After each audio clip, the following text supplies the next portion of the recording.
Hey guys, today I'll show you a horror thriller TV series named Squid Game Season 2. Spoilers ahead, watch out and take care. The drama picks up right where the first season left off. Gi-hun is on his way to the United States to reunite with his daughter. Just as he's about to board the plane, he receives a call from a Squid Game's frontman. The caller seems to know his every move. Despite leaving the game as a winner, Gi-hun can't shake the feeling that he's being watched. He realizes that the only way to gain true freedom and seek justice for those who died in the game is to completely take down the organization behind it. He tells the person on the phone that he will find them, no matter what, then turns around and walks away from the gate. Gi-hun strides out of the airport, determination in his eyes. He vows to the caller that he'll find him, no matter the cost. He buys a box cutter and heads to a public restroom. Stripping down, he feels around his body, and sure enough, there's a hard lump behind his ear. They must have implanted a tracker after knocking him out. Without hesitation, he takes the box cutter and cuts it out. In the hospital, the police officer June remains in a coma. That day, he has a nightmare. He's on the island, and his brother, the frontman in the game, is pointing a gun at him and pulling the trigger. The terrifying memory jolts him awake. The sharp pain in his shoulder confirms that it wasn't just a dream. It really happened. He longs to ask his brother how things ended up like this.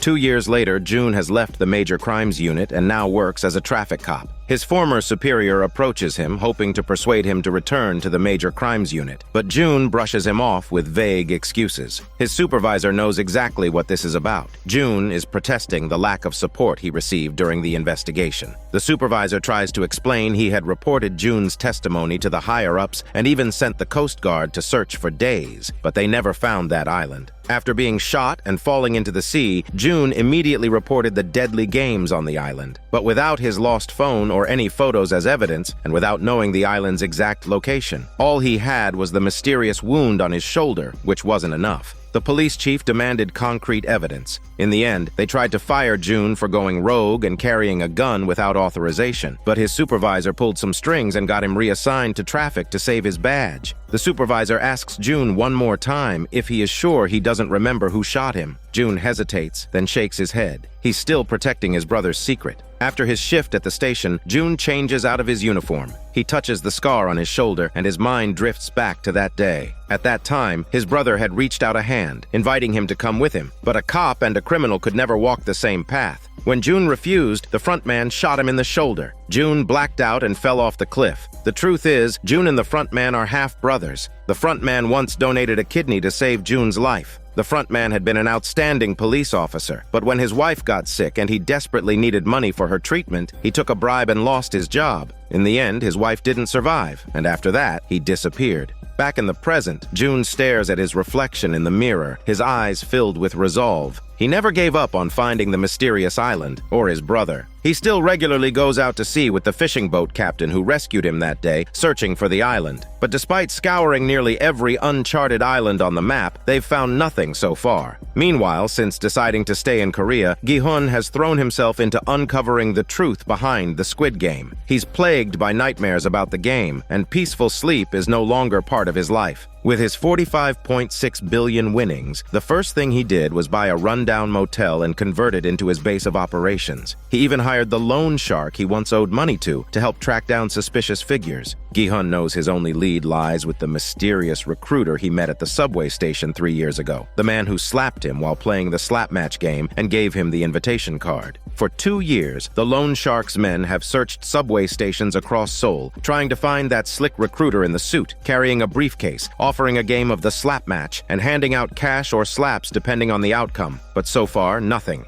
Even the loan shark and his men have started to doubt Gi-hun's story. But money doesn't lie. Gi-hun not only paid off his debt, but is now offering a massive reward for information. With the increased payout, the loan shark has decided to double down on the search effort. They search from the first to the last train, from the first station to the last day after day. Yet, just like June's empty trips to sea, Gi-hun's search always ends in disappointment. One day, on the edge of despair, Officer June decides to head out to sea despite terrible weather. They reach a dangerous, uncharted area of ocean, face a powerful whirlpool, and nearly capsize. The captain, shaken, yells that he should not even save June back then, and now he's risking his life every day because of June. As the storm rages around them, June solemnly tells the captain and this is the last time. After enduring countless hardships, they finally make it back to port safely. All summer long, the loan shark and his crew combed through every subway station in the city, but still came up empty-handed. Their patience was starting to wear thin. During a lunch break, the loan shark's men sat on a bench at a subway station, eating a cheap sandwich and grumbling that Gi-hun must be crazy. Just then, a sharp slap echoed through the station, the sound of a slap match tile hitting the floor. The two men whipped their heads toward the noise.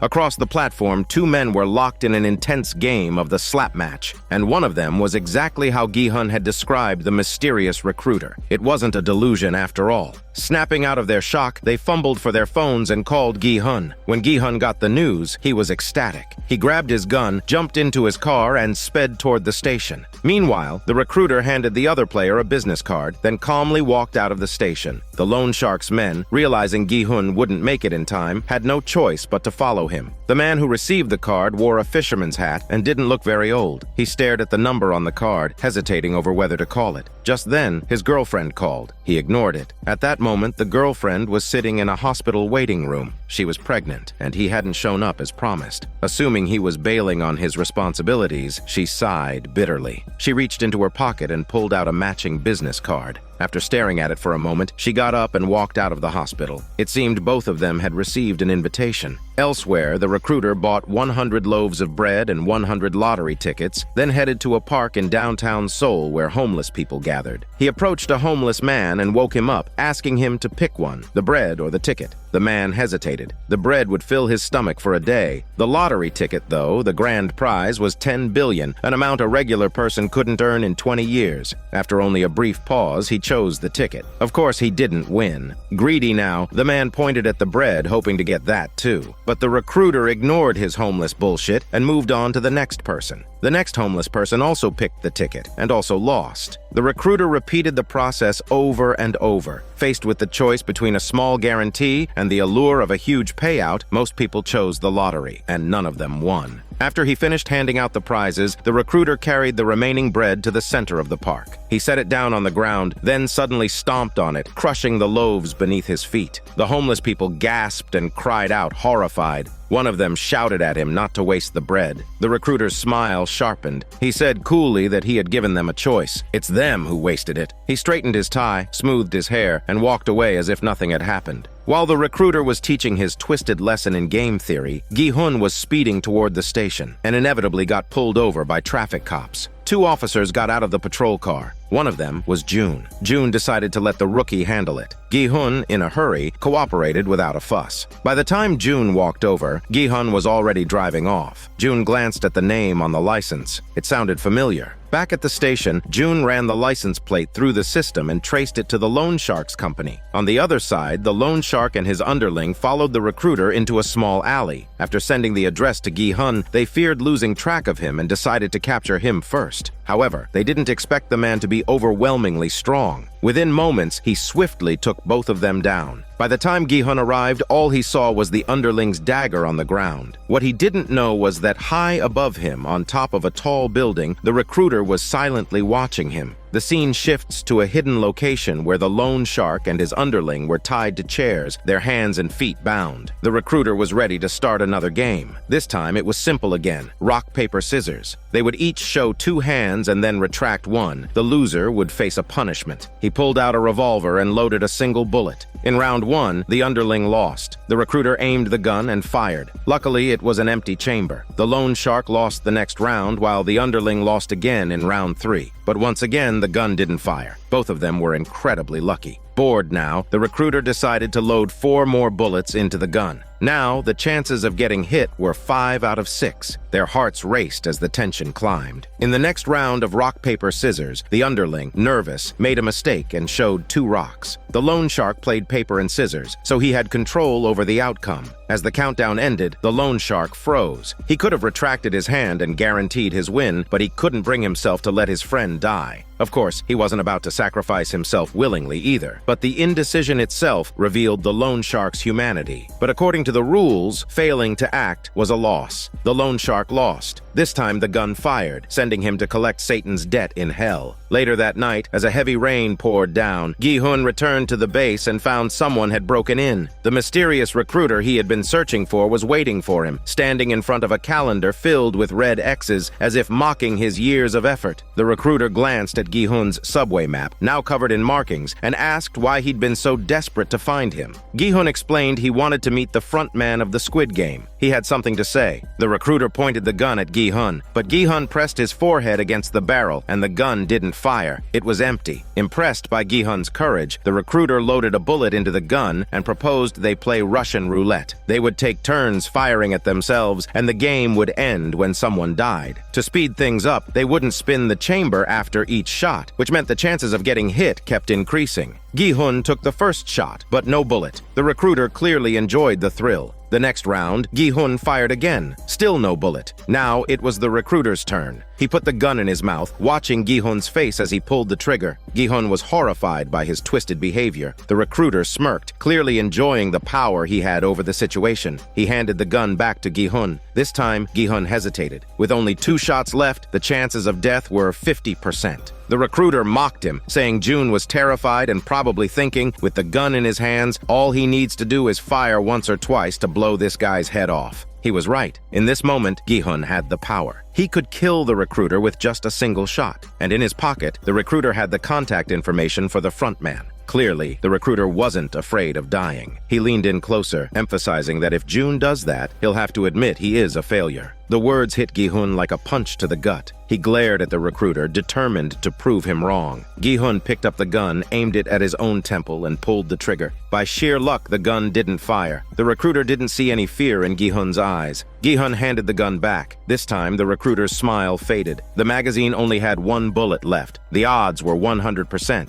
Gi-hun asked him if he is scared now. All he has to do is pull the trigger and he can kill him, but he'll also have to admit he's nothing more than a loyal dog to his master. He follows his orders, wags his tail like a good dog. Men should die rather than live like trash or a dog. The recruiter's face twisted into a wild grin. His laughter echoed through the room as he raised the gun to his head and pulled the trigger without hesitation. How did the mysterious recruiter evolve into this well-dressed Hell's Gatekeeper? In a conversation with Gi-hun, the recruiter had shared his past. Years ago, he had been the one cleaning up the bodies on the game's grounds. He worked hard, and after a few years, they gave him a gun. He felt recognized, and that was when he became the executioner, even killing his own father after he lost the game. Eventually, he left the game and became the gatekeeper we see now. The recruiter saw himself as someone who had worked hard and climbed his way up through sheer effort and dedication. He enjoyed playing games and respected the rules because the Squid Game was the foundation of his sense of self-worth. What he despised most were the opportunists who had managed to enter the game through his selection process, people completely unlike him. But the rules are created by people. And to Gi-hun, who was determined to break the rules, the recruiter was nothing more than a lapdog for those in power. While the two men were playing their deadly game, Officer June had been following a trail through the loan sharks company, which eventually led him to Gi-hun's hideout. Just as he pulled up outside the motel, he heard a gunshot. June burst inside and found a man tied up with duct tape over his mouth. It was the loan shark's underling, the one the recruiter had brought here. In the next room, Gi-hun pulled a business card from the recruiter's jacket pocket. Unfortunately, it wasn't a phone number, just a time and a place. That's when June found him. Seeing the recruiter's body on the floor, June pulled out his police badge and prepared to arrest Gi-hun for murder. But before he could act, the underling, who had broken free of his restraints, appeared behind him and knocked him out with a fire extinguisher. June woke up to find Gi-hun pointing a gun at him. June calmly told him they had met before, on the island where they played the death games. He was there, disguised as a staff member looking for his brother. Hearing this, Gi-hun lowered the gun. He explained that the body on the floor was a Squid Game recruiter, but it wasn't him who killed him. The recruiter lost the game and killed himself. Gi-hun added that his goal was to find the front man and end the killing game for good. June then shared what he knew.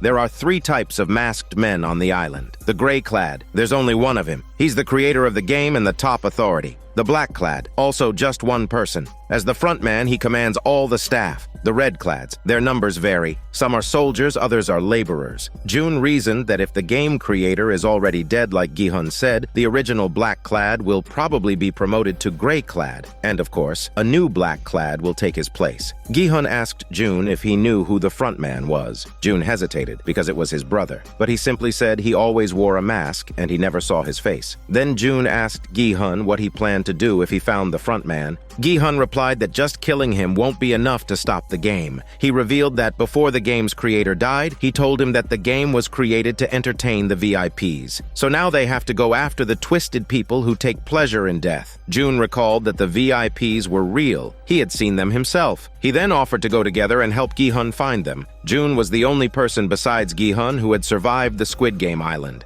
Gi-hun agreed. And with the loan shark's underling who was determined to avenge his boss, the trio to take down the Squid Game was now complete. Gi-hun led them into a room. He flicked on the lights, revealing a massive pile of cash stacked neatly on the bed. The underling's eyes widened. He finally believed that Gi-hun had truly won the death game. Gi-hun said this is bloody money paid with the lives of everyone who died in the game. He's going to use it to fight those bastards. He then opened another room. Inside was an arsenal of weapons. The walls of the building had been knocked through and converted into a shooting range. June and the underling stood in stunned silence as Gi-hun cocked a rifle, loaded the chamber, and fired off a clean burst of shots, hitting the targets with precision. This suggests that he had been preparing for this for a long time. A new Squid Game was about to begin. The recruitment phase was coming to an end, and various factions were beginning to make their moves. The scene shifts to Candy, a female defector from North Korea who worked as a costumed character in an amusement park during the day and slept in the parking lot at night. Life was harsh. Back in North Korea, she had been a soldier until the day she pointed her gun at her superior and pulled the trigger. To avoid punishment, she fled the country, leaving behind her infant daughter. Now, every month, she handed over all her hard-earned wages to an immigration agency, hoping they would help her bring her daughter to South Korea. But like every other time, the agency told her they were doing their best.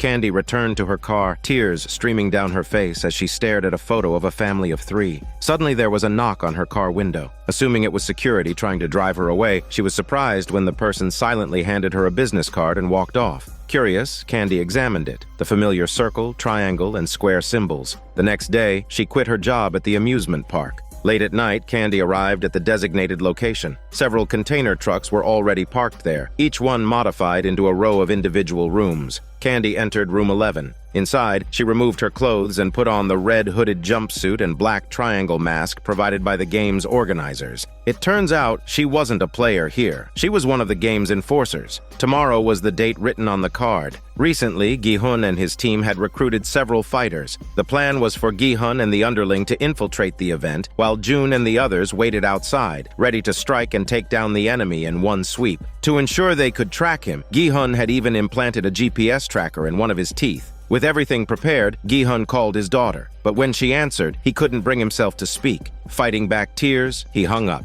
At the appointed time, June drove Gi-hun and the underling to the club. It was Halloween night, and the streets were packed with young people in colorful costumes. From the car, June kept a close eye on Gi-hun's tracker using his phone. Suddenly, 2 figures in red clad appeared in the crowd, slipping into the club. June quickly tried to signal Gi-hun, but the blaring music inside drowned out his attempts. Desperate, June abandoned his post and followed them inside. The club was a chaotic blur of flashing lights and dancing bodies. Gi-hun scanned the crowd when suddenly a red-clad figure tapped him on the shoulder. Without hesitation, Gi-hun followed. The underling noticed and tried to follow too, but another red-clad figure intercepted him, shocking him with a stun gun and knocking him unconscious. When June arrived, he found the underling slumped on the floor. He immediately signaled the backup team outside, who readied their weapons and awaited orders. Gi-hun followed the red-clad figure through the club's back door, an exit no one had anticipated, leaving it unguarded. Parked nearby was a sleek stretch limousine. The back door opened and Gi-hun climbed inside.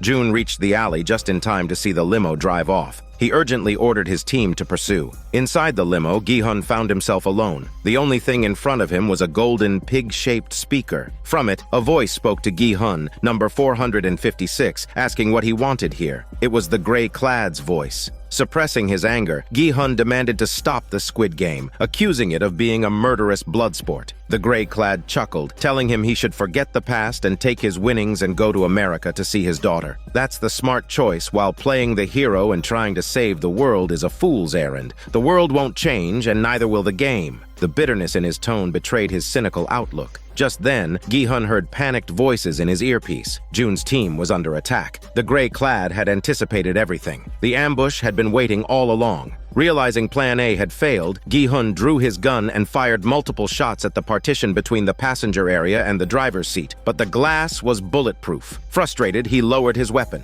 Gi-hun then pleaded to let him join the game, saying if he entered the game, their rich clients will find it even more entertaining. His offer clearly intrigued the gray-clad. After a brief silence, the gray-clad agreed to send him back in, but he would show him just how naive his beliefs really were. White gas suddenly filled the car. Gi-hun's consciousness faded almost instantly. As the glass partition slid open, the gray-clad, seated in the front passenger seat, looked back at Gi-hun's unconscious body and welcomed him back to the game. Before entering the club, Gi-hun had warned Jun about Plan B. If they failed to capture the gray-clad, Jun was to track Gi-hun's implanted GPS signal, find the island, and infiltrate it. Now, as events unfolded just as Gi-hun feared, Plan B was already in motion. The tracker wasn't just for safety, it was part of the plan all along. Jun led the group to a port. The tracker indicated that Gi-hun had boarded a ship here, which then sailed away, heading into the open sea. The group boarded the fishing boat waiting at the dock. The captain, surprised to see them, remarked that Gi-hun had said he would never return, but this time was different.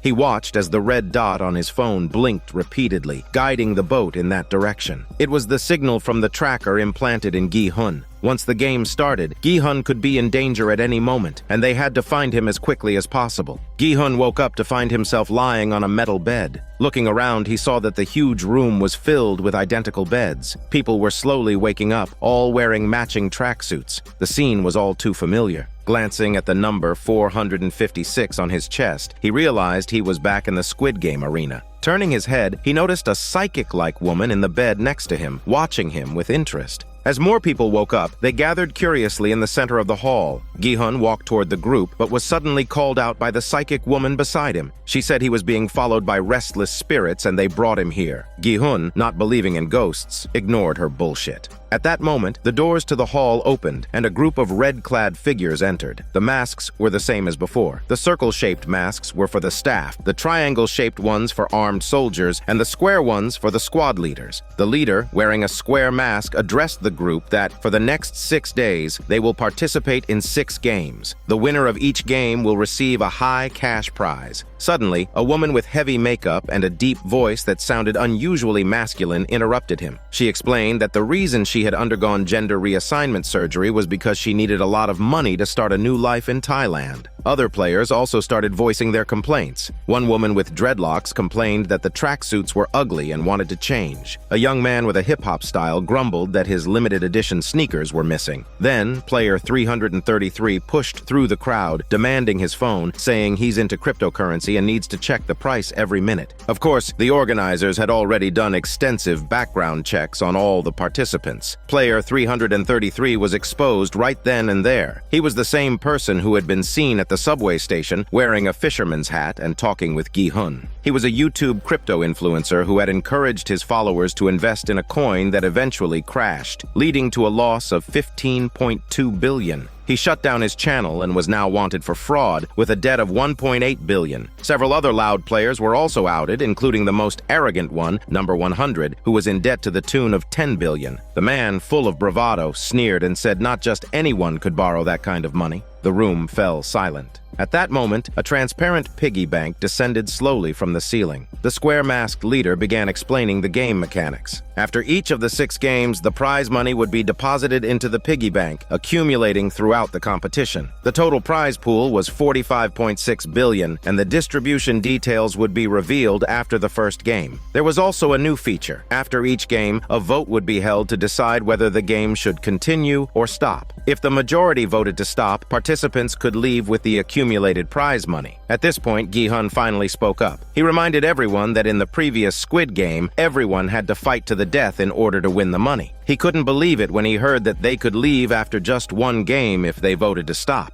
When he received confirmation, Gi-hun excitedly turned to face a camera in the corner of the room, as if challenging the gray-clad. Sure enough, behind the camera, the gray-clad watched coldly, observing every move the participants made. Before the game officially began, everyone was asked to sign a consent form. At this point, no one knew that this game was about life and death. Most people were just thinking they would play one round and leave, and some were even surprised to run into familiar faces. A mother and her son, for example. The son, Nam, was deep in debt, and his elderly mother had somehow ended up here too. Just after the YouTuber signed the form, he was blocked by the hip-hop man and his sidekick. The hip-hop man was a rapper who had been a fan of the YouTuber's channel. He had followed his investment advice and lost everything, so now he was demanding that the YouTuber pay him back. Despite his small stature, the YouTuber stood firm, calmly explaining that the final responsibility for any investment decisions rested with the individual. Enraged, the hip-hop man swore that next time they met, he'd make the YouTuber pay. The YouTuber had quickly become a target. His girlfriend, a young pregnant girl, noticed him but didn't approach. In fact, she seemed to be deliberately avoiding his gaze. Before entering the first game's arena, everyone had to climb up a winding staircase. Gi-hun was slowly moving forward with the crowd when a man caught up with him from behind. They both stopped in shock. It was Gi-hun's old friend, Jondae. They hadn't seen each other since Gi-hun participated in the game 3 years ago. Jondae had been going through a rough patch. He'd divorced his wife and had a lot to vent, but said he'd tell Gi-hun everything once they were out of the game. Hearing this, Gi-hun pulled him aside and warned him to stick close to him.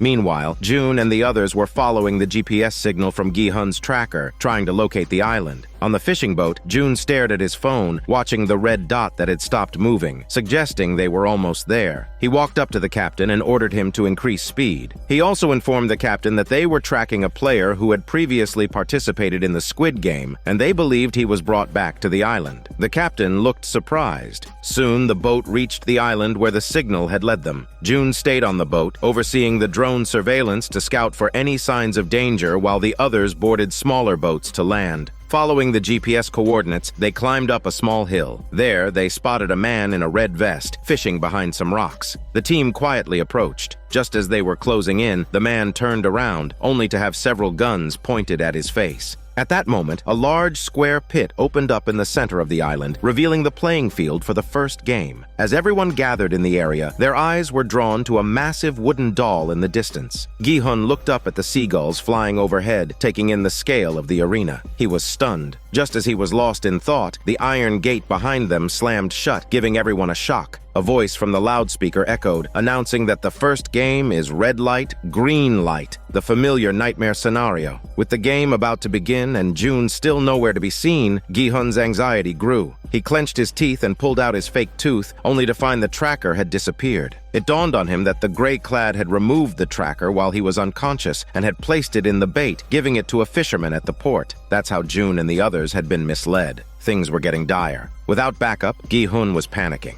The announcement continued, explaining the game's rules. Anyone who crosses the line within the given time will win. Gi-hun rushed to the front and warned them that the doll would shoot anyone who moved when it said red light, but the others didn't believe him. Some even accused him of trying to take the prize money for himself. As the doll turned around, the game began. Meanwhile, in the control room, the gray-clad figure removed his mask, sipping wine as he prepared to watch the spectacle unfold. Indeed, the mysterious man was none other than June's brother. At first, seeing the terror in Gi-hun's face, the participants were momentarily frozen. They didn't actually believe what he said, but they followed his commands anyway, moving only when told, hesitant to make a wrong move. After several rounds, not a single one of the 456 players had been eliminated. That's when the dreadlocked girl started mocking Gi-hun, calling him a clown. But just then, a bee happened to land on her neck. She screamed in terror, and with a loud gunshot, a bullet tore through her head. The sudden elimination left many players frozen in shock. Those at the front who couldn't see what had happened managed to stay still, but the ones in the back panicked and tried to run. A flurry of gunfire followed. Gi-hun's heart nearly exploded. He screamed for them to stop moving with all his might, but it was too late. Only one injured player managed to snap out of it and stop moving, but a bullet still mercilessly pierced his head, fired by none other than Candy. In the sniper room, the shooters acted on direct kill orders. While scanning for targets through her scope, Candy spotted someone she knew, player 246. He was a painter and a father, whose daughter was in desperate need of a bone marrow transplant due to leukemia. The last thing Candy had done before coming here was visit the girl in the hospital. It was clear the painter had run out of options. In the control room, the front man watched the brutal scene unfold with satisfaction. He opened a music box and let the sound of jazz fill the room. On the playing field, the remaining players were trembling, their legs heavy with fear. When the wooden doll turned its head again, no one dared to move, except Gi-hun, who was carefully advancing forward. The hip-hop man had witnessed the dreadlocked girl's death up close, but instead of being scared, he seemed thrilled. He opened a cross pendant around his neck, took out a pill, and swallowed it. Meanwhile, Gi-hun had made it to the front of the group. He repeatedly opened and clenched the hand he had hidden behind his back, signaling to the others. He pointed out the doll's blind spot. It could only see what was in front of it. He told everyone to line up behind someone taller for cover. This time, no one doubted him. Nam shielded his mother behind him, and the group slowly formed into neat rows, inching forward together. Even Joan-dae had learned his lesson. He whispered to Gi-hun that he's sticking with him this time. The group was finally moving as one. Suddenly, the pregnant girl doubled over in pain, clutching her belly. Fortunately, she was small and standing near the back of the line, so the doll didn't detect her. Nam's mother, standing in front of her, kindly let her lean on her shoulder. Despite the orderly progress, the hip-hop man was stirring up trouble. High and reckless, he pushed the person in front of him on purpose, causing several players to fall and get shot. With about 20 seconds left on the clock, Gi-hun shouted, "If they don't reach the finish line in time, they'll die." Just then, one of the snipers intentionally held back, firing a shot at a player's leg instead of his head. The injured player fell to the ground and looked to Gi-hun in desperation. Gi-hun hesitated, then rushed back to help him. As he pulled the injured man up, the weight of his legs nearly caused them both to stumble. In that critical moment, a slender but surprisingly strong hand reached out and steadied them. It was the ladyboy. When the doll's voice called out, "Red light, green light" again, the three of them summoned every last ounce of strength and sprinted forward.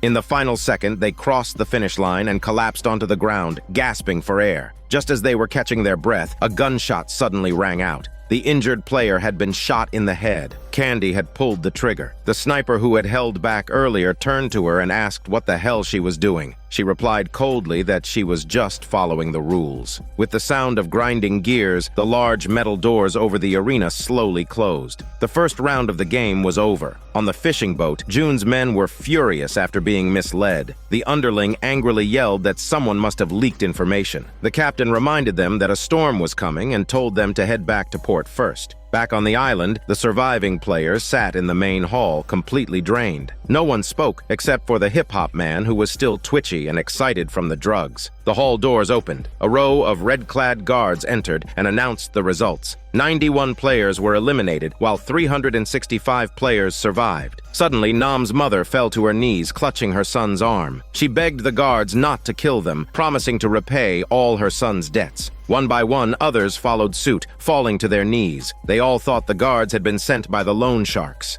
At this moment, Gi-hun saw the right opportunity and called for a vote to end the game. The square agreed, but before the vote, they first revealed the total prize money accumulated from the first game. The piggy bank descended from the sky and cash began to fall inside, adding up to a staggering 9.1 billion. The square continued, reminding everyone that if they ended the game now, they would each get an equal share of the 9.1 billion. Murmurs rippled through the crowd. They wondered if this was really worth risking their lives for, since they had been promised 45.6 billion, not just this meager sum. Taking advantage of the moment, the square explained the prize distribution. The total prize pot was cumulative. For each player eliminated, 100 million would be added to the prize pool. So, as the games went on, the prize money would keep growing. And any players who made it through all 6 games would split the 45.6 billion, regardless of how many of them were left in the end. The vote began, with players casting their votes in reverse order. Gi-hun was the first to cast his, pushing through the crowd and slapping the end button. He was sure the other players, terrified after everything they'd seen, would all vote to end the game. But to his surprise, the number of votes to continue quickly outnumbered the ones to stop. In a panic, he tried to interrupt the vote, urging everyone that they would all die if they kept going. That's when player 100, deeply in debt, pushed through the crowd and accused Gi-hun of stirring trouble. He argued that everyone should be allowed to make their own choice. Many in the crowd, especially those with huge debts, were eager to take another chance. They were disappointed with the small prize from the first game and hoped to try their luck again.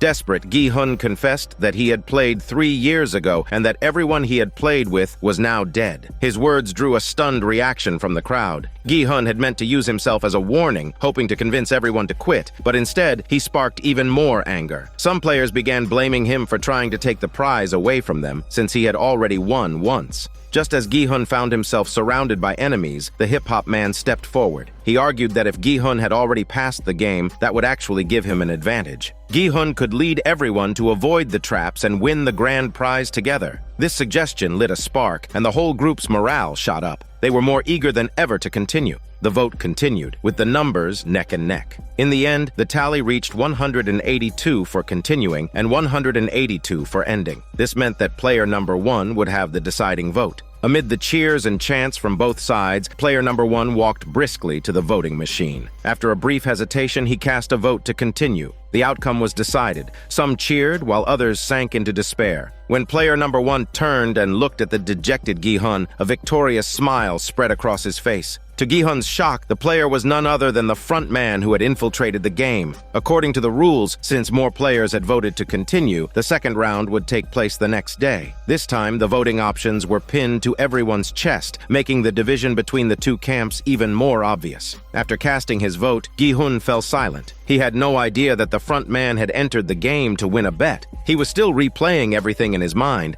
trying to figure out where he had gone wrong. Jeondae urged him, saying it wasn't so bad. If they quit now, they'd lose 20 million, which wasn't enough to pay off his debts. Another round might be enough to cover it. Gi-hun cut him off, saying the thought of another round was the worst possible idea. Someone had said something similar before, and that person had ended up dead. The memory made Jeondae lose his appetite entirely. At that moment, a voice interrupted, begging Gi-hun to help them. Gi-hun turned to see the front man, now known as player number 1. The man continued, saying his experience can help them win the next round. That's why he voted to continue. More and more players approached, speaking sincerely, hoping Gi-hun would help them through the second game. Gi-hun hesitated. He knew the game would go on, but this was the opposite of what he wanted. He felt torn, caught between his original desire to end it and the pressure to help them. Seeing his hesitation, number 1 used a bit of reverse psychology. He asked Gi-hun if he really knows what's coming in the second game. Gi-hun fell for it, saying he knew it and telling them to just pick the simplest shape, the triangle. If they choose the umbrella, they're done for. Number 1 then asked if the ones who chose the umbrella really didn't make it. Gi-hun remembered his own clumsy attempt with the umbrella-shaped one. He chuckled bitterly, thinking of how helpless he had been. One optimistic voice piped up, saying, if everyone chooses the triangle, they'll all make it through. Unknown to them, player 100, overhearing the conversation, whispered to those around him, urging them not to spread the information too widely in order to secure a larger share of the prize. Several others nodded in agreement, but his actions triggered Gi-hun's anger. He had shared the information to save everyone, not for personal gain. He declared that if the next round was really like this, he would share everything he knew with the group. Feeling defeated, player 100 and his group walked away, unnoticed by the others. Meanwhile, player number 1 wore a smug, almost amused expression, as if he was waiting for the drama to unfold. Later that night, player number 1 approached Gi-hun and asked why he chose to come back with 45.6 billion on the line. Gi-hun explained that the money wasn't his, it was the life's blood of the other players. He pointed to the floating piggy bank in the sky and said that money was also bought with lives. Player number 1 dismissed Gi-hun's words as pointless, telling him that no matter how much money was left, it wouldn't bring anyone back to life. Gi-hun suddenly remembered the voting situation and accused number 1 of ensuring that everyone could survive if he had voted to end the game. Number 1 retorted that 182 people wanted to stay, and Gi-hun fired back, saying that 182 people also wanted to leave. The debate went in circles, and Jeondae stepped in to defuse the situation, urging everyone to focus on tomorrow's game. He said that as long as they stuck together, they'd be fine. Just then, player 388 suddenly jumped off his bed and pledged allegiance to Gi-hun. He promised to follow him, showing off his Marine Corps tattoo as a sign of loyalty. It turned out Jeondae had the same tattoo, and so they welcomed him into their group. However, at that moment, sounds of a scuffle came from the other side of the room. It was the hip-hop man bullying the YouTuber again. Number 1 stepped forward to intervene, but found himself surrounded by the hip-hop man and his followers. Yet Number 1 was no pushover. With a few punches and kicks, he knocked them both down. If they hadn't begged for mercy, the hip-hop man might have been out of the game right then. Number 1's bravery was met with applause, though his violent tendencies were clearly a potential problem. After lights out, Number 1 approached Gi-hun again, sharing his personal story. His wife had fallen seriously ill and needed a liver transplant, but during the tests, they found out she was pregnant. The doctors suggested an abortion, but she refused, determined to carry the baby to term. Unfortunately, they couldn't find a donor, and her condition worsened. Despite borrowing money from everywhere, they still couldn't afford the treatment. In a last-ditch effort, a business acquaintance lent him the money only for him to be accused of bribery and lose his job. He said that this game was his final hope. Given the information we have, Number 1's story seems likely true, and it might be one of the reasons he originally joined the Squid Game. However, why he later joined the organizers' side remains a mystery. Gi-hun was moved by his confession and temporarily forgave him for voting to continue the game. Meanwhile, the workers were still busy even after the lights went out.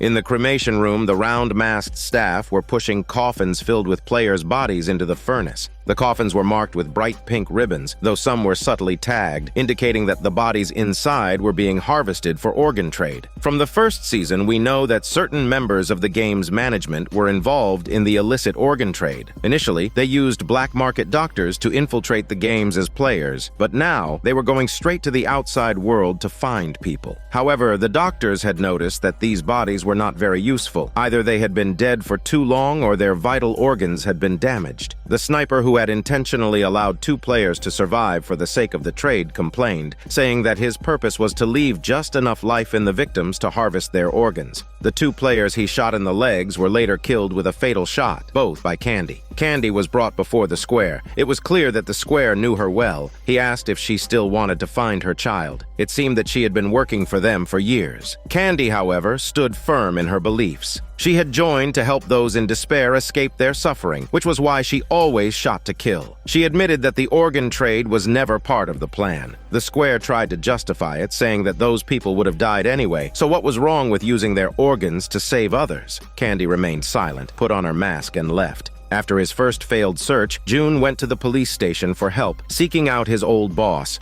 To dissuade him, his boss took him to meet the police chief, who outright dismissed the idea of a game island existing. He even suggested June continue treatment for his delusions. June lost his temper and declared that he didn't want to be a cop anymore. If the police couldn't be trusted, he'd have to rely on himself to find the island. The captain helped him find another boat, and his new recruits joined the effort, splitting the team into 2 groups to increase their chances of success. The next day, on the island, the sky was clear with no clouds in sight, and the giant canopy above the pit was once again lifted. All the players had gathered, and the second game was about to begin. Player number 1 quietly asked Gi-hun if the triangle-shaped one is the easiest. Gi-hun gave him an affirmative answer, but when number 1 opened the triangular tin box, his face fell, since it was a Christmas tree. But the next second, Gi-hun snapped awake. It had all been a dream. It seemed like the challenge had left him with some lasting side effects. Just then, the door opened, and an announcement came over the loudspeaker signaling that the second game was about to start. The pregnant girl called over the YouTuber, wanting to see him in pain as a way to vent her frustration. She had also bought into the YouTuber's recommendation of some shady cryptocurrency, and now was in debt. She had originally gone to the hospital to get rid of her child, but couldn't bring herself to go through with it. The YouTuber, still pretending to be affectionate, promised to talk things over after they got out. The pregnant girl pointed to the continue game tag on his chest and said she wanted to leave too. It's because of him that she can't. The YouTuber was filled with regret. The group arrived at the game field, and Gi-hun, looking around at the setup, immediately got a bad feeling when he heard the loudspeaker announce that players should form groups of 5. This clearly wasn't the same setup as the original game he knew. It seemed the game had changed for the second round. He admitted he had made a mistake, and as expected, he was met with more criticism and insults. Player number 1 stepped up. After seeing his strength the previous day, everyone backed off. Gi-hun apologized, realizing he couldn't be of any help. To his surprise, number 1 didn't mind at all and even volunteered to team up with him. Along with Jeondae and player 388, they only needed one more member to complete their team. The pregnant girl, for the sake of her child, gathered the courage to approach them. They had already recruited a Marine buddy, but after seeing her pregnant belly, the men softened and allowed her to join. The ladyboy weaved through the crowd, trying to find someone willing to team up with her. Everyone avoided her, thinking she was strange. Just as she was about to give up, a timid girl called out, asking to team up with her. Meanwhile, Nam and his elderly mother kept running into dead ends, and so the 4 less popular individuals reluctantly formed a team. As the countdown to the end of team formation started, the unchosen psychic woman angrily walked over and forcibly joined their group. With that, all the teams were formed, and the game introduction immediately began. The second game was called the 5-person 6-leg relay. To put it simply, the 5 members of each team would each extend one leg, tie it to a teammate's, and race to complete 5 mini-games: the slap match, breaking stones, picking up stones, spinning a top, and kicking a shuttlecock. The challenge was that each person had to be assigned a specific task beforehand, and they had to successfully complete their task to move forward. Only when everyone completed their task could the team reach the finish line. After hearing the rules, Jeondae breathed a sigh of relief. At least they had a woman on the team. Without her, no one would be able to pick up stones. He asked the pregnant girl if she could do it, but she shook her head, saying she was good at the slap match instead. Fortunately, player 388 shyly spoke up, saying she had often played the stone-picking game. Jeondae, a former baseball pitcher, was confident he could hit the stones accurately and volunteered for that task. There were 2 remaining tasks. Player number 1 asked Gi-hun to choose first. Gi-hun became suspicious and asked how number 1 knew his name. Number 1 quickly explained that he'd heard Jeondae call him that, so he just followed suit. Gi-hun said he was good at kicking the shuttlecock, so number 1 opted for the 4th task, spinning the top. The game began, and both teams started at the same time. The leading team quickly made their way to the first challenge and, with a bit of luck, won the slap match game on their first try. Meanwhile, the trailing team stumbled and finally arrived at the slap match challenge, only to find the other team already on the second challenge, breaking stones. Unfortunately, they failed their first attempt at breaking stones. They missed the target, and now they had to cut the stones themselves. This wasted quite a bit of time. Everyone picked up the stones, turned around, and tried again, and the formerly trailing team managed to pull ahead, moving on to the third challenge, stone picking. The other team was still stuck at the stone breaking challenge. As the competition progressed, the onlookers were also analyzing the game's strategy. Player number 1 remarked that they can't afford to mess up on the stone breaking challenge, or the back and forth will waste too much time. Jeondae, hearing this, nervously swallowed. The leading team reached the stone-picking challenge, where they sent a female player. After a failed attempt, she quickly regained her rhythm and managed to grab 5 stones in one go, a crucial step, but she missed one, and the referee signaled for her to start over. The trailing team was struggling too. After several failed attempts at the stone-breaking challenge, the 5 men were close to tears. Soon, the stone-picking team was at the decisive step. This time, the female player didn't miss a single stone, and the team cheered with excitement. Meanwhile, the trailing team finally succeeded in breaking the stones, only to be disqualified for a violation. One player had stepped on the line. They cried as they retrieved the stones. Another failed attempt. With time running out, the player at the stone-breaking challenge was so nervous that he nearly wet himself. At this point, the leading team arrived at the spinning top challenge. The player seemed nervous, and even the simplest task of wrapping the string went wrong. With encouragement from the others, he managed to wrap it properly, only to fail to get the top spinning. The team stopped encouraging him and instead impatiently urged him on. Jeondae saw this as an opportunity to get back at them. He turned to number 1 and said if he failed at spinning the top, he would waste even more time. The pressure was now on number 1. On the field, the spinning top player tried again. He blew gently on the top, and with the anxious eyes of his teammates on him, the top traced a smooth arc through the air and landed perfectly, spinning merrily. He yelled and jumped with joy, celebrating his victory over the pressure and fear. Meanwhile, the stone-breaking player, who had failed repeatedly, had resigned himself. He thought he might as well throw the stone carelessly, but to his surprise, it hit the target. However, neither team had time to celebrate. The game had a time limit, and neither team had completed the challenge in time. They were stuck at the same spot. The triangular figure blocked their way, coldly starting to shoot. It was only then that the players realized they were part of a brutal and dangerous game. The pressure hit everyone, even Gi-hun, who couldn't stop shaking. At that moment, several forklifts arrived on the field, carrying coffins with the bodies of the eliminated players. As the bodies were being loaded, one round mask noticed that one player, still alive, was signaling to a teammate. The player tried to sneak away with him, but before they could escape, Candy stopped them, ordered the coffin to be opened, and shot the player twice. This time, he was truly dead like a piece of shit. Next, it was the turn of the sick and weak team, who had once been dismissed as hopeless. The ladyboy tied her hair up and led the way in encouraging her teammates. She took the hand of the young girl who had previously joined her team and made an introduction. The girl introduced herself as May. The ladyboy said that she knew from the moment she saw May that she was a brave person, and she urged her to believe in herself. Encouraged, May promised she would try her best. Meanwhile, Nam's mother also gave herself a pep talk, saying she survived the Korean War. She won't be defeated by a child's game. Nam held his mother's hand, saying emotionally. He turned to the psychic woman next to him and asked for her name, but to his surprise, the previously calm psychic woman was now mumbling in fear. Fortunately, the ladyboy didn't give up and continued to encourage everyone. As they prepared to enter the arena, it was clear that the team most underestimated by everyone was now the most confident. Each of them was a warrior ready to face death head-on, determined to run out of the starting gate, to fight for a hopeful tomorrow, the tomorrow where they would survive. In the arena, momentum proved to be everything. The team chanted their slogan in unison, stepping confidently toward the first challenge, the slap match game.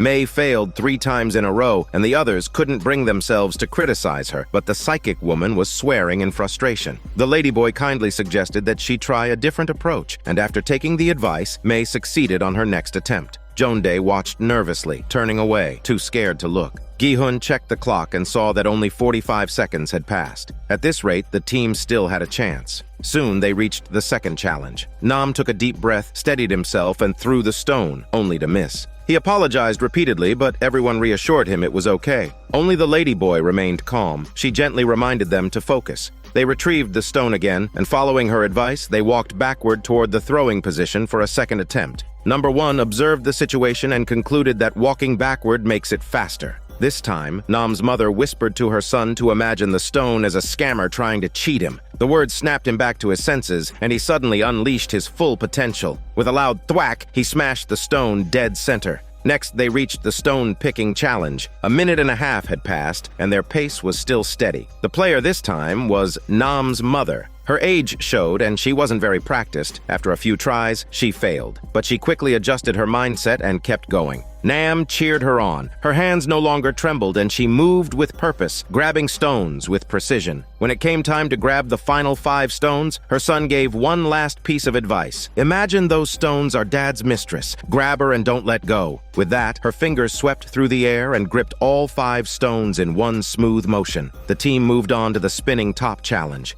The psychic woman, seeing the blood on the ground, froze, her hands shaking as she miswrapped the string. The ladyboy continued to kindly guide her, but in the rush, the psychic woman made another mistake and dropped the top. She stared at it, lying in the blood, hesitating. But then, overcoming her fear, she reached down and picked it up. Her failure sparked anxiety among the other players watching. She wrapped the string again and again, failed. Finally, overwhelmed, she muttered that the gods had abandoned her and she was going to die here. The ladyboy slapped the psychic woman twice. The slap broke her out of her panic, and with renewed focus, she successfully spun the top. The crowd erupted in cheers. Everyone needed this victory to lift their spirits. They weren't just fighting for themselves anymore. They were carrying the hopes of all the players. With only 24 seconds left on the clock, the 5 raced toward the final challenge, the shuttlecock kicking game. According to the broadcast, they needed to kick it 5 times in a row to pass. The 4 teammates stared at the ladyboy, wondering if she could do it. But then, unexpectedly, the ladyboy asked everyone to turn away. They didn't understand why, but with time running out, they didn't have time to ask. They all silently hoped for her success, and somehow they instinctively cooperated. Though they couldn't see it, the sound of the shuttlecock striking her foot echoed through the silent pit.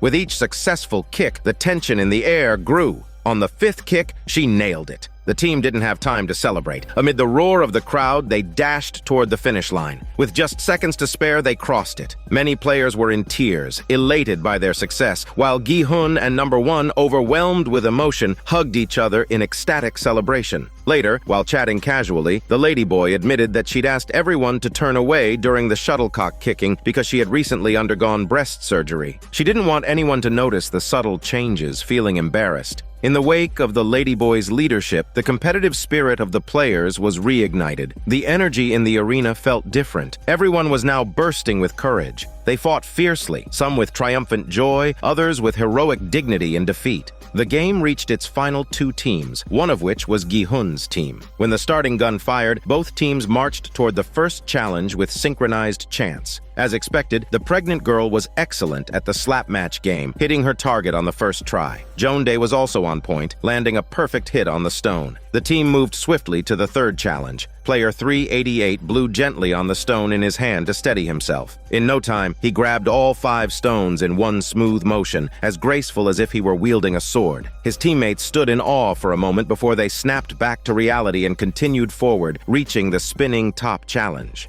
With plenty of time left, number 1, being the usual troublemaker, would likely cause some chaos. Sure enough, he appeared to expertly wrap the string around the top, but when he tossed it, the top didn't even spin. Gi-hun encouraged the team to try again. Number 1, now more focused, tried again. This time, he carefully adjusted his throw, making sure he had the right angle. But again, the top didn't spin. This time, it didn't even land properly. It turned out that number 1 had pulled the string back too early, sending the top behind him. The team was getting frustrated as this delay wasted more time. Despite his calm appearance, after repeated failures, number 1 finally broke down. His face reddened with anger as he screamed and slapped himself, calling himself useless. Gi-hun tried to console him, suggesting he think back to the joy of playing with spinning tops as a child. This time, number 1 tied the string with care, paused for a moment, and gave the top a gentle toss. The top began to spin smoothly, and Gi-hun noticed that only 30 seconds were left on the clock. Gi-hun grabbed the shuttlecock and started kicking it. But on the final kick, he missed, sending the shuttlecock flying. His foot couldn't reach it. In a critical moment, number 1 stretched his leg, the one bound together with Gi-hun's, and managed to catch the shuttlecock with his hands. They weren't sure if this counted as valid, and everyone turned to look at the referee. When the referee finally declared it passed, the team erupted in shock and joy, sprinting toward the finish line to make sure they timed it right. Just as they were celebrating their victory, the other team failed their challenge. The gunshots echoed again, reminding everyone that this was no game. It was a life-and-death gamble. Gi-hun felt guilty for the fallen players, while number 1 showed a glint of satisfaction. In some ways, he felt like he had controlled the outcome of Gi-hun's team, combining confidence with the twisted pleasure of manipulating others. The second round ended, but the tension behind the scenes remained. After completing her task, Candy returned to her room, only to have 2 people suddenly rush in behind her as she closed the door. The staff in the control room remained unfazed, switching the camera feed and turning a blind eye to the crime happening right under their noses. The 2 men pinned Candy's chicken muscles to the bed, took off her mask, and were immediately unsettled when they saw her sexy face. They started saying crude things while their hands wandered around her grassy land. Candy threatened to report them, which only excited them more. One of them mocked that the captain had already abandoned her. Realizing she couldn't be soft anymore, Candy decided to fight back. In a few swift moves, she knocked them both down, but 2 hands are stronger than 1. They overpowered her again. One of them slashed her face with a knife, leaving a deep cut and warning her not to stop them again. Meanwhile, Gi-hun's team returned to the players' lounge, where number 1 apologized for his outburst earlier in the game. The others reassured him it was fine, and Gi-hun even joked that he was glad number 1 had messed up, or else he never would have made the last kick. The team exchanged compliments, their bond growing stronger. When player 388 suggested they exchange their real names as a way of solidifying their friendship, everyone agreed. When it was number 1's turn, he told them a fake name.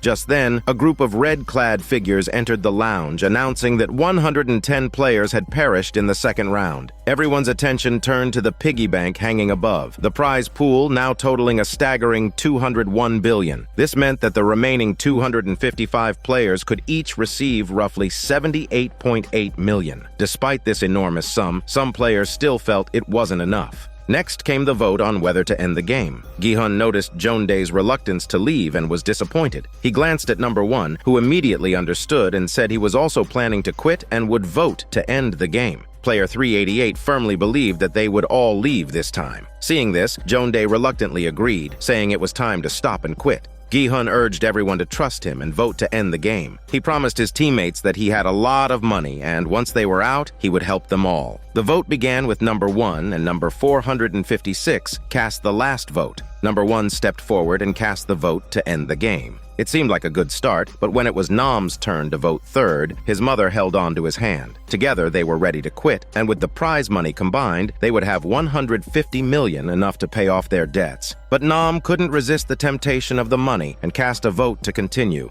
The ladyboy, who still needed a lot of money for gender reassignment surgery, also wanted to leave, but ended up voting to continue the game as well. As more and more people voted to continue, Gi-hun rushed to the front of the crowd to call for everyone to quit. But before he could speak, number 1 snatched the microphone and asked if they were all crazy, since so many people had died already. Gi-hun was taken aback, realizing this was exactly what he had wanted to say. Player 100 spoke up, opposing the idea of quitting, saying 70 million is not even a tenth of most people's debts. He owed 100 billion and he had to continue. He made sure to convince the others, saying that in the first game, each person received over 20 million, and by the second game, the prize pool had reached 70 to 80 million. With one more game, each person would get at least 240 million. Upon hearing about the huge prize, many players hesitated and wanted to play one more game. Number 1 quickly rebutted that if they died here, they would have nothing left, and their family won't even get their body. Just then, a few young men stepped forward. One man on the other side shouted that they have come this far, they should challenge one more time. The call for one more round spread through the hall, and Gi-hun and number 1 exchanged a helpless look.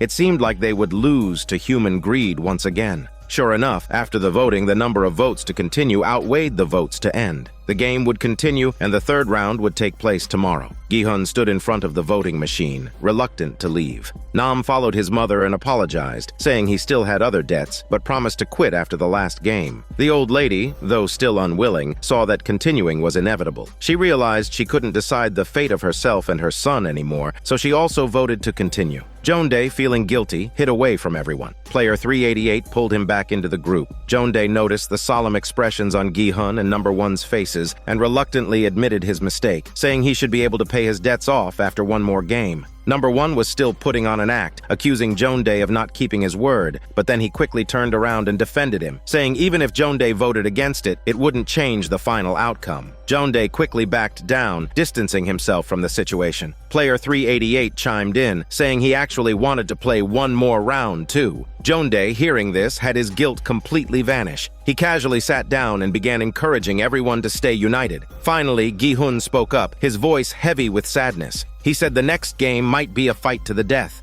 Jongdae was terrified, not daring to say another word. Number 1 stepped in to mediate, telling Gi-hun not to scare them, and it's too late to change anything now. They should try to stay optimistic. At this point, the ladyboy felt incredibly awkward. May had fallen silent after being persuaded by her, and since the vote, they hadn't spoken a word. The old lady, who had promised to cook them grilled pork belly once they got out, now glared at the ladyboy, asking how she could vote to continue. Was it because the surgery was expensive? The ladyboy, unable to bear seeing the old lady so upset, finally explained. After she revealed her intention to undergo gender reassignment, her mother had cried every day, her father stopped speaking to her, she lost her job, and even her friends turned away. Despite losing her income and accumulating debt, she refused to compromise. She just wanted to live as herself. Once she had enough money, she planned to move to Thailand, where there were many beautiful trans women. She wanted to undergo full surgery and start a new life. May suddenly spoke up, telling her she was beautiful too. It seemed she had forgiven her. Hearing this, the ladyboy's tears began to flow. Finally, someone recognized and accepted her.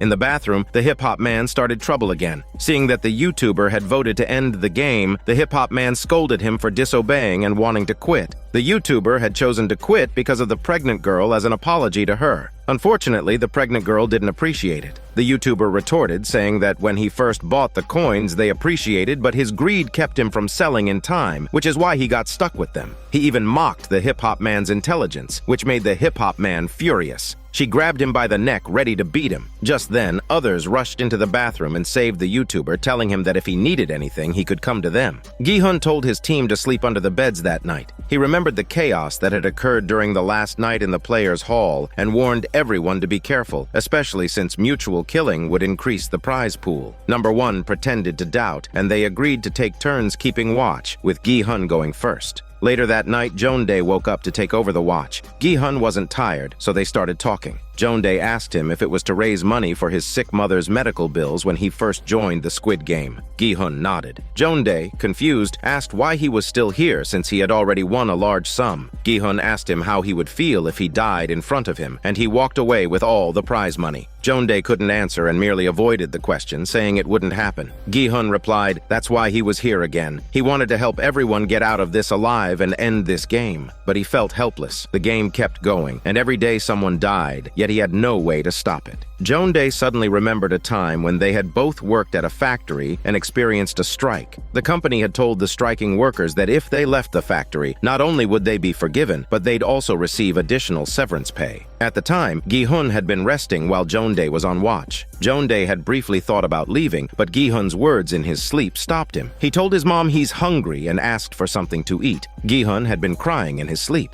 Seeing that, Jeondae decided not to leave. In the end, both of them were fired, and here they were today. Jeondae, though a useless friend, had proven that friendship wasn't about usefulness. What mattered most was not abandoning each other in times of crisis. Gi-hun was deeply moved, but didn't want to lose face. They began jokingly blaming each other for the trouble they had caused in the past. For a moment, it felt like time had gone back to the way it was. They promised to leave after the next round. They agreed to live simple, carefree lives again, just like before. All of this was overheard by number 1, hidden in the shadows. The next morning came, but there was no sign of the self-destruction that number 1 had predicted. How could number 1 let Gi-hun lead the way? After all, he was the one controlling the Squid Game. What to play, how to play, and when to play were all decisions he made. The scene shifts to Officer June, along with the newly recruited team members, splitting into 2 groups to continue the search for the island. One boat sailed north, while the captain steered the other south. June told him that they had to find it within 4 days, or they might never get another chance. Both teams shot out of the harbor, once again venturing into the vast ocean. Meanwhile, in the island's main hall, cheerful music began to play, and the announcement came over the loudspeaker, reminding players to prepare for the 3rd round of the game. The 3rd round took place inside a dome-shaped building. In the center of the circular arena was a platform with a merry-go-round. After entering the game area, the loudspeaker informed the players that the game was called Find a Friend. All players had to stand on the central platform. Once the game started, the platform would begin to rotate, and a number would be announced. The players would have 30 seconds to form teams of the announced number and then enter a room, closing the door behind them. If the team had the correct number of people, they would be successful. The key to passing was to have a strategy in place, how to pair up when the number was 2, how to organize for larger groups, and so on. Gi-hun also reminded his teammates that if the announced number was greater than 5, they would need to find more people.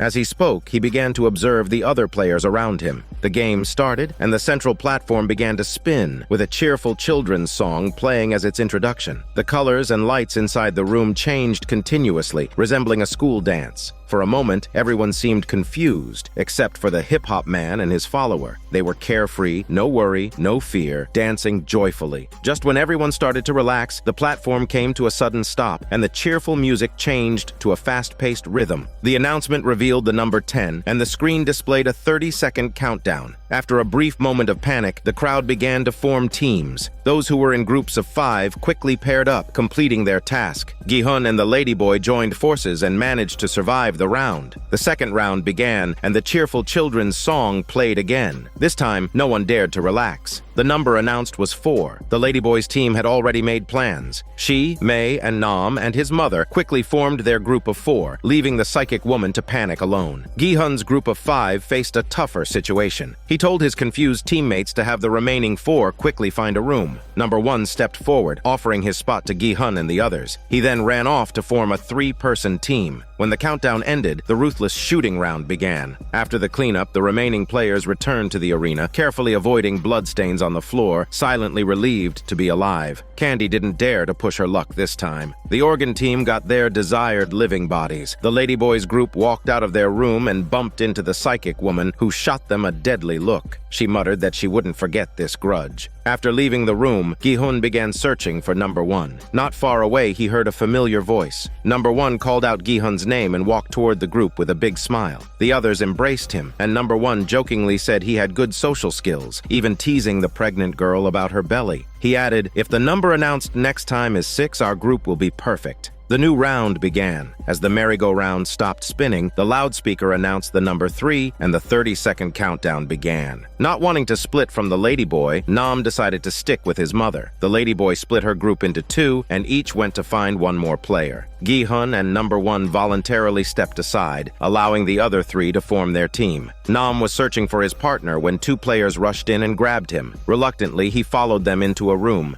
The old lady encountered Gi-hun and number 1, who came running toward her, each grabbing her by the arm and leading her toward a door. She was still lost in the despair of being separated from her son and hadn't yet realized how lucky she was to survive. It wasn't until Gi-hun interrupted her that she snapped back to reality and quickly thanked them. Number 1 asked why she wasn't with her son. Faced with such a cruel question, the old lady lied, claiming that they had been separated. Number 1 wasn't ready to let it go. He continued to ask why her son didn't come looking for her. The lady sensed the implication in his words but stubbornly defended her son, insisting he would never leave his mother behind to escape on his own. With growing emotion, she warned number 1 to be careful with his words. Gi-hun, watching her intense reaction, had already guessed the truth. Just then, a voice called out to his mom from the crowd. The lady froze, her body trembling. Tears welled up in her eyes as she ran toward her son. There was no blame in her embrace, only reassurance that she had made it through and was fine. Her son, overcome with guilt, began to cry.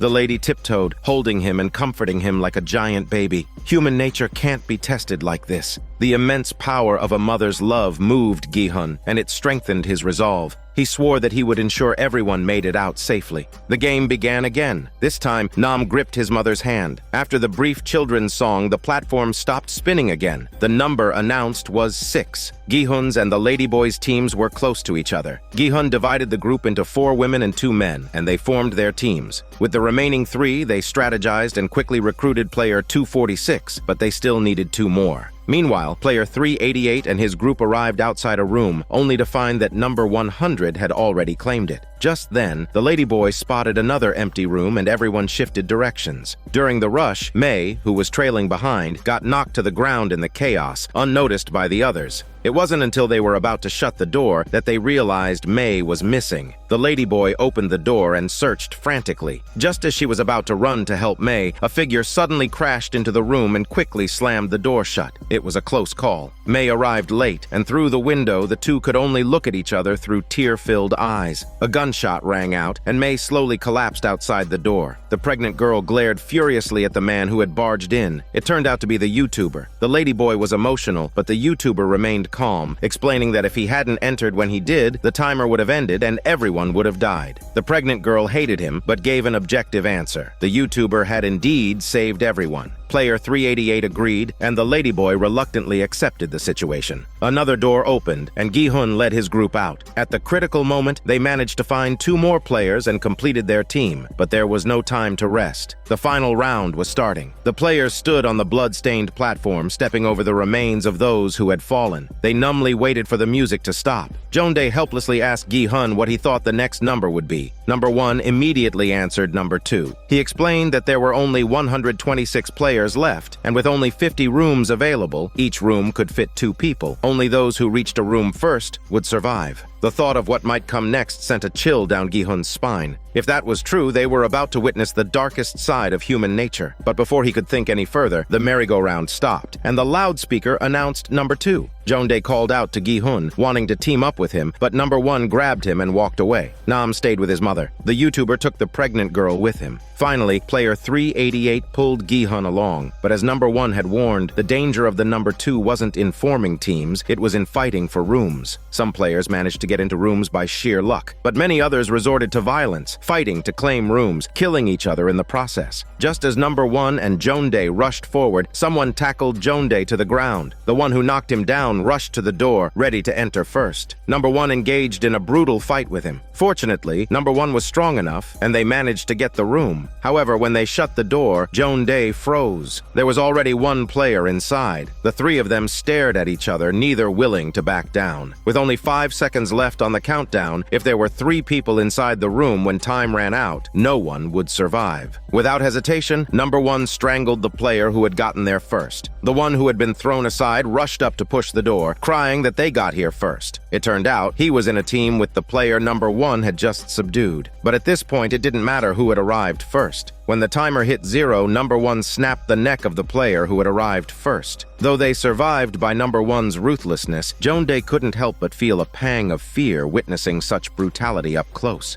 As the door locked behind them, the loudspeaker announced the end of the game, and the sound of gunfire echoed outside. Exhausted, number 1 collapsed to the ground. The game was over. The players, numb from the bloodshed, walked back through the dopamine-fueled stairways and into the hall. Having just witnessed another round of self-inflicted violence, Gi-hun decided it was time to stop waiting. He told his team to count how many people were left once they returned. Number 1 asked him what he planned to do. Gi-hun replied that as long as they know the number of votes for continuing the game and for ending it, they would have a better sense of which side has the upper hand. Outside, Officer Jun led the fishing boat to a small island, then launched a drone to scout the area. He watched intently as the drone scanned every suspicious corner of the island. The captain marveled at how advanced technology had become. Just a short while ago, he and Jun could only rely on binoculars to observe the island from afar. A discouraged crew member asked Jun if he really thought they could find it after spending 2 years searching and didn't find anything. Jun reassured him that the previous work wasn't in vain. After ruling out the islands they had already searched, the area is much smaller now, and with 2 teams working together they would find it. Suddenly, Jun spotted something suspicious and ordered the drone operator to adjust the drone's angle. Sure enough, amidst a forest, signs of man-made structures became visible. Unfortunately, the mountains were too high and the trees too dense for the drone to get any closer. Without hesitation, Jun ordered a landing and instructed his team to prepare to search the island. The crew geared up and readied themselves for the search. Back in the hall, the remaining players returned. The YouTuber followed the pregnant girl to her bed and proposed to start fresh once they get out of here. He looked at the remaining players and estimated that with this round, they could each pocket around 300 million. Together, their earnings would be enough to pay off his debts and invest in something new to make a comeback. At first, the pregnant girl had thought he was sincere, but hearing this, she finally realized he was after her winnings. As her eyes grew cold, the YouTuber tried to explain, saying he just wanted to earn enough money for a better life for her and their child. The pregnant girl replied he could use his money to pay off his own debts, and her money is for raising the baby. She started to walk away, but the YouTuber caught up with her, grabbing her hand and continuing his explanation. Their exchange caught the attention of the hip-hop man, who muttered curses, accusing the YouTuber of having luck like a dog's, still making time for flirting while others were dying. The ladyboy, still mourning May's death, was confronted by the psychic woman. She cursed everyone for abandoning her again and threatened to send them all to hell. Joan-dae analyzed the team markings on the players' chests. There were 56 votes for continuing and only 44 votes for ending the game. If everyone stuck to their original stance, the game would continue. As pessimism spread, number 1 said, "It's not that bad. First of all, those who voted against will likely stick to their decision.